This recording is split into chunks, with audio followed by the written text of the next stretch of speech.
Have you ever had one of those why does it do that moments? I've owned a bunch of these, and they all do that. This. Turn the switch on, and the little fan, very slow RPM, sits there and runs, constantly ducting. When you plug a load in, it's immediate. Boom. Drawn and loud. Let's fix that. We'll show you some more about this as soon as I get back.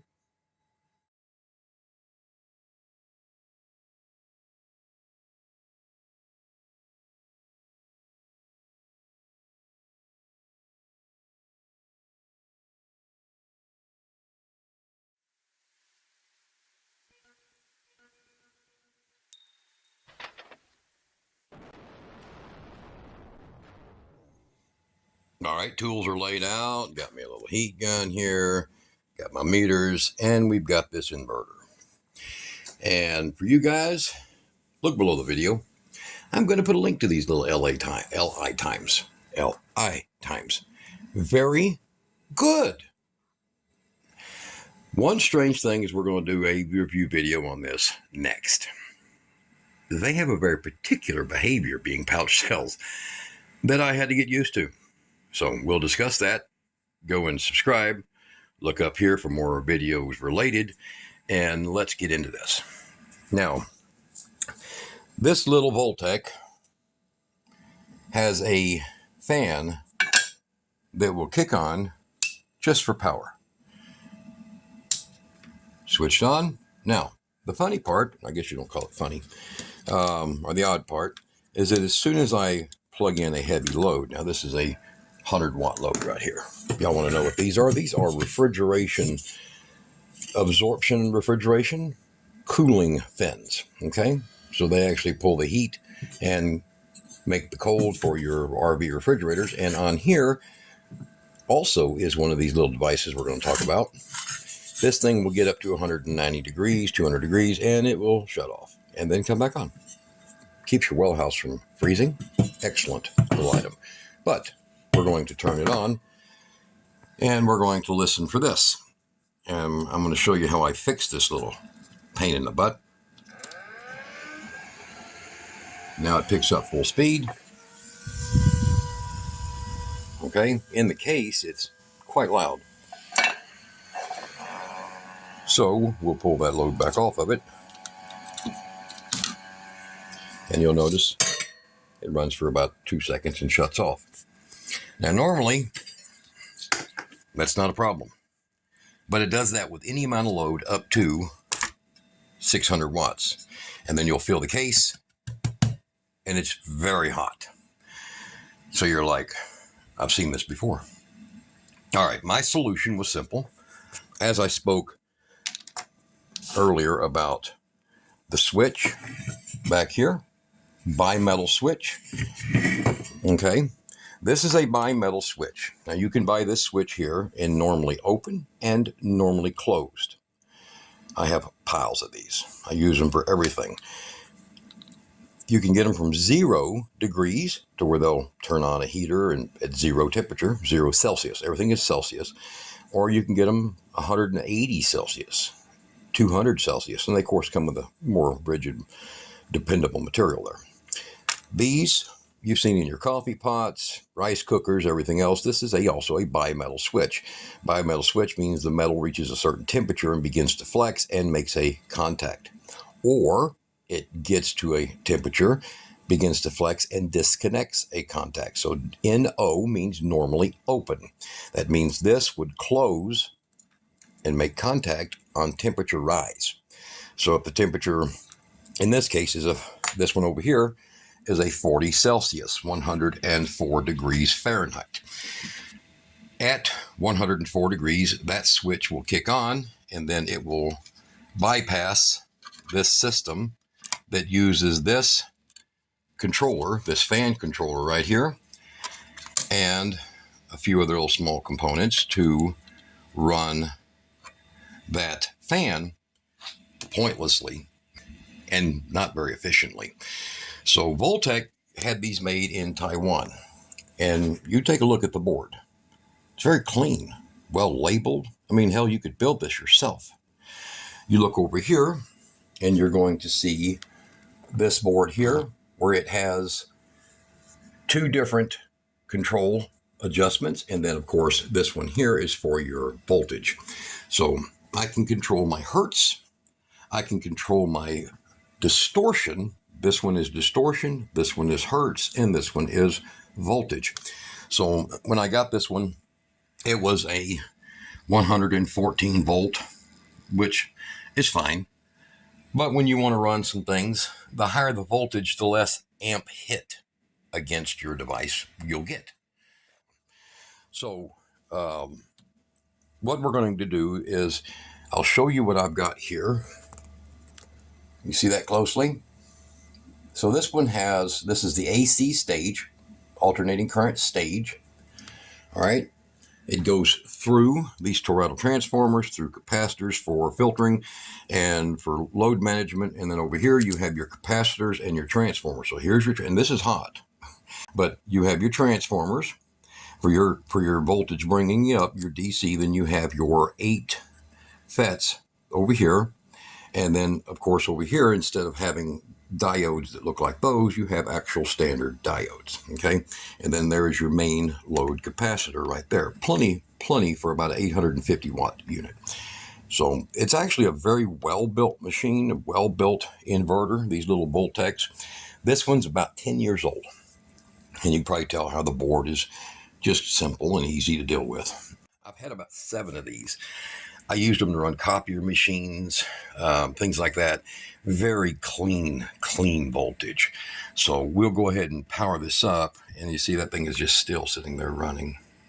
So that's what it does. Hook up power, it just runs.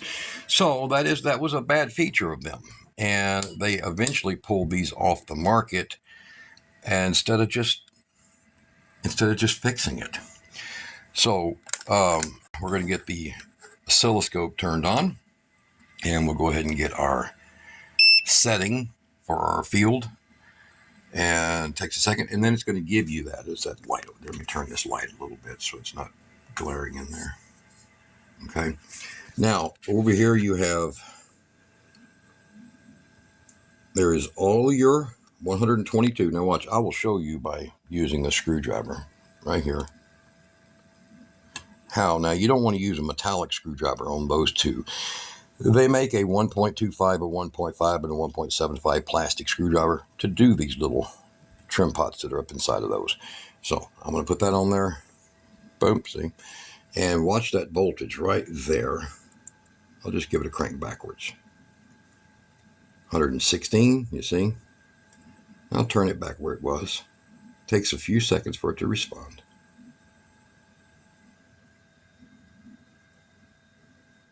And get it back to where I like it, about 122. There we go. Just like that. All right. Now, what I done is I took a standard normally open. This one here is a normally closed. So when this one reaches 40 degrees, it disconnects. 40 degrees Fahrenheit. 45, 50, whatever, whichever one's going to get. Look, here.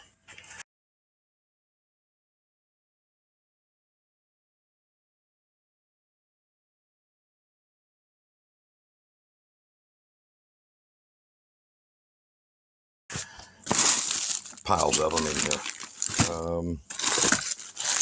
Just bunches and bunches. We use them for crap falling everywhere. But the whole bottom of this thing is full.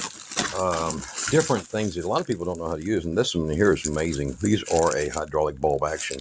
And these things, man, you can run your house furnace with this. It's so accurate. It just saves you a ton of power. People don't know about these things. I should probably do a video on that one too. Now, if you want a video on all the different thermostatic controls, like this thing here, this is a Watchman. These came out about 60 years ago, a winter Watchman. It bypasses your other furnace control, and it'll only turn on your furnace to prevent your house from freezing. Wasn't that a brilliant idea? Here's the funny part. I can take one of these, bypass your furnace, turn the switch off, install this in your home furnace, and make it to where it's set for 5 degrees Celsius, about 8 or 10 degrees above freezing. So it'd be about 40 degrees. And it would just automatically, when it got cold, turn on your furnace, in your house if you're gone. I mean, you're talking $3. So those sold for about $25. These sold for about $25 back in the 70s and 80s. And I got a bunch of them. Picked them up at an auction. All right. I'm just running off, ain't I? Now, I've got this set up right now. It's showing open. So we're going to make sure these are connected. And this is the setup I made. So it's right here. And it's going to interfere with the positive side of the wires here. And I'll wire that up, and then we'll come back in here and show you. So I'm going to move this back a little bit, take this heat gun, and we're going to put a little heat right there on that heat sink. Now, this being the AC stage and being as size it is, it gets hot quicker than the DC stage, and it will immediately turn on the fan. It will also cool down slower than the DC stage, and the DC stage is a really unique old school build. So it's very good. But in the AC stage, it'll stay hotter longer, and you have a higher risk of losing your AC stage on this kind of inverter. So losing your FETs on it, your MOSFETs will go bad. So those are 220 volt MOSFETs and a 110, 120 inverter. So they're handy. They're very strong. But we're going to add a little heat. There's that little heat gun there. And I'm going to put a little heat on there. And we're going to watch for this. And it'll turn it on. And then it's going to be a second. I'll have to turn it off because the aluminum will be saturated with heat. There it went. Now it's on. And of course, that ohm rating you're getting, 0.2, is basically just the wires. So now it's on. And that would mean that at 104 degrees, 40 Celsius, it will turn the fan on. Generally, if you have this thing hooked up, you're only going to have it hooked up in areas that are, 70 degrees, 80 degrees, 90 maybe. Maybe 35 degrees. But anytime that enough heat turns that on, it'll blow the fan. And then the best part is what this won't do. So when I turn off the switch, it's just dead. But at this point now, I can either wire it direct to battery power, or when I pull the load off of it, this will only stop when that is actually cool enough to be safe. And that's what we're doing here. So let me set this up over here. So even with the wires live, the switch off, I'm going to go ahead and pull everything out of the way. And we will take the wires that are right here on this fan. And I have a tool I just love. I'm going to show you guys. This is a pruning tool. That's all it is. All right, so I'm going to grab my little pruning tool. That's a handy little tool. And we're going to go ahead, and you never cut both leads. So we're going to go ahead and cut the positive lead with enough distance to get to this wire here. Boom, like that. And then we're going to go ahead and get this positive lead here. And I'm going to split my fireproof insulation just a little bit. See how handy them things are? And I'll pull my wire up. There we go. And we have our little short pieces of shrink tape for doing these. And we're simply going to install this wire into here, right here. And we're going to put this one into here. And that's it. So that allows this now to control the voltage and allows it to operate the fan and shut the fan on or off based on absolute heat instead of a pre-programmed, literally 6 watts, 5 watts, whatever. So we'll take that right there, and I use a cigarette lighter just for ease of stripping the wire back. Real simple. Just give it a little pinch. If your fingers are kind of cowardly, you might not be able to do it, but generally pretty simple. And since I'm going into a 22 gauge using a 28 gauge wire, this is a 28 gauge wire. It's not carrying a lot of power. I will then take and bend that wire back like that. All right. And just taking my crimpers, get my shrink tape on. The shrink tape's just in case this plastic is not as high of a temperature rating as the wire itself. So just want to kind of guard it and get a little protection to it. And then, of course, let's see here, I'll get that back a little further, and we'll put the shrink tape over this part of the wire here, and then we'll get these up inside and get them crimped. Okay.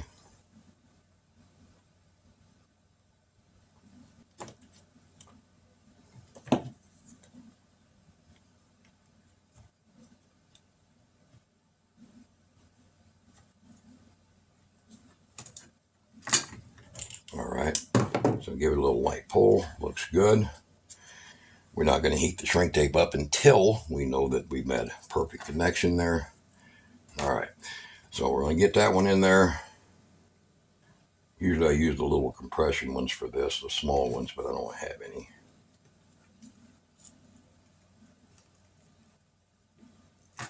Okay, now we're all good. Okay,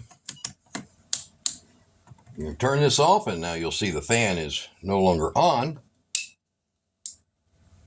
The switch is on, and when I plug in load, the load being not enough to turn the fan on until this thing heats up, there's no warm, still warm. There is no need for that fan to come on. So a mild 100-watt load on a 600-watt inverter, there should be enough just radiant heat wicking off of that instead of it literally kicking on that fan every single time. So what we're going to do now is we're going to take and we're going to plug 2 of them in. This is going to get hot.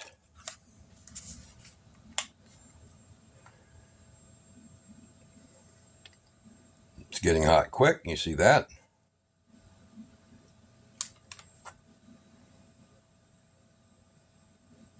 Some of the great designs of the older days, these were pretty good. Now back here we've got, still only got about 27, but this one here automatically starts getting quite warm.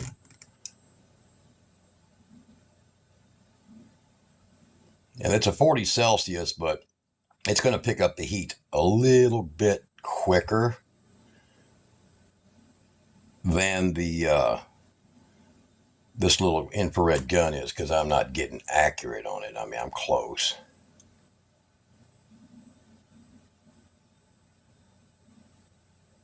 So right around 37 on this gun, it ought to kick that fan on. So we're pulling 200 watts. Each one of those 2 little heaters are 100 watts apiece. And you can see the temperatures coming up, and there the fan just came on.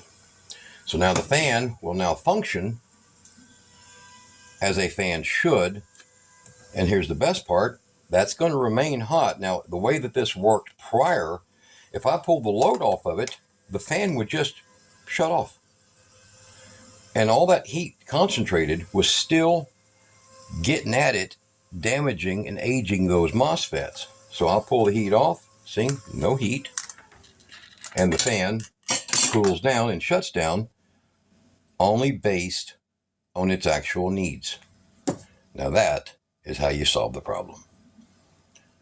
Pretty simple. Okay, so giving you guys a little idea what you can do with these. You can see it's still spinning there. With these bimetal switches, I use them on a lot of things. If I want to put one of these inside of a case, I can do that. If I want to put these, I can get some 25 or 30 Celsius and put them in my battery box to put fans on the battery box to pull air out, so that you create less problems with your batteries, so you don't overtemp them. So just giving you guys a little idea. There's 2 100-watt ones. It did a hell of a nice job. It pulled the power, it created a cool zone, and it solved wasted energy. So that will continue to run until this fully cools off, instead of just shutting down. Pretty simple. Just added life to an inverter for about $3. You guys be good.